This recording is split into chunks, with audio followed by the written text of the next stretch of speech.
জিন্দাবাদ আদিবাসী ছাত্ৰ জিন্দাবাদ জিন্দাবাদ জিন্দাবাদ অসম চৰকাৰ মুৰ্দাবাদ মুৰ্দাবাদ মুৰ্দাবাদ অসম চৰকাৰ মুৰ্দাবাদ মুৰ্দাবাদ মুৰ্দাবাদ হাই হাই হাই হাই হাই হাই জিলা প্ৰশাসন হাই হাই হাই হাই হাই হাই নাগাৰ আগ্ৰাসন ৰোধ কৰক ৰোধ কৰক ৰোধ কৰক মৰিয়নি অসম নাগালেণ্ড সীমান্ত ৰণখাম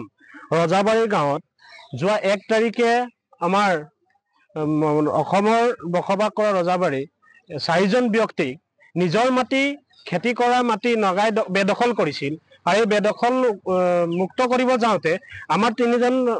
ভাইক লৈ পেলাই নগাই মাৰপিট বিভিন্ন ধৰণৰ মাৰপিট অত্যাচাৰ কৰি আৰু তেখেতসকলক উকা কাগজত সাইন কৰাই পঠিয়াই দিয়ে। এই প্ৰতিবাদত আমি আজি দুটা প্ৰতিবাদ আমি কাৰ্যসূচী ল'বলগীয়া হৈছে যেহেতু মৰিয়নি অসম নাগালেণ্ড সীমান্ত ৰমখাম ৰজাবাৰী গাঁৱৰ নিতৌ নগাই বাৰম্বাৰ নিতৌ মানে আগ্ৰাসন মুকলিভাৱে সন্ত্ৰাস চলাই আহিছে কিন্তু জিলা প্ৰশাসন একেবাৰে নীৰৱ ভূমিকা জিলা প্ৰশাসন কোনো নিৰাপত্তা দিব পৰা নাই আৰু আমাৰ অসম মৰিয়নি নাগালেণ্ডৰ সীমান্ত দুদুৰালি পথ যিটো পথ অসম চৰকাৰে অসম মালাৰ দৰে আঁচনিত 200 কোটি টকা আবেদন দিয়াৰ পাছতো আজি ডেটলৈকে কিন্তু এই কাম সম্পূৰ্ণ হৈ নুঠিল। এই কাম সম্পূৰ্ণভাৱে সঠিকভাৱে তদন্ত হ'ব লাগিব আৰু এই সীমান্তৱৰ্তী এলেকাৰ বসবাস কৰা আমাৰ অসমীয়া মানুহসকলক বিজেপি চৰকাৰে যি গাদী দখল কৰিছে ভূমি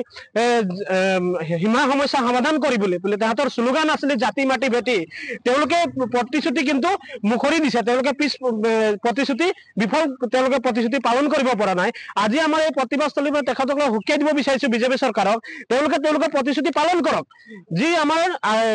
সীমামূৰীয়া অঞ্চলত বসবাস কৰা অসমীয়া লোকসকলক তেওঁলোক নিৰাপত্তা দিয়াৰ ব্যৱস্থা কৰক নহলে আমি কিন্তু আদিবাসী ছাত্ৰ সন্থাই পৰৱৰ্তী দিনত ইয়াতকৈ জংগী আন্দোলন কাৰ্যসূচী হাতত ল'বলৈ বাধ্য হম আৰু ইয়াৰ কোনো যদি অপ্ৰীকৃত ঘটনা সৃষ্টি হ'বলগীয়া হয় অসম প্ৰশাসন আৰু অসম চৰকাৰে দায়ী হ'ব। আপুনি বিচৰা বাতৰি পাব কেৱল নিউজ 18 এপত। নিউজ 18 এপ ডাউনলোড কৰিবলৈ স্কেন কৰক এই QR কোড। গুগল প্লে ষ্টৰতো পাব এই নিউজ 18 এপ।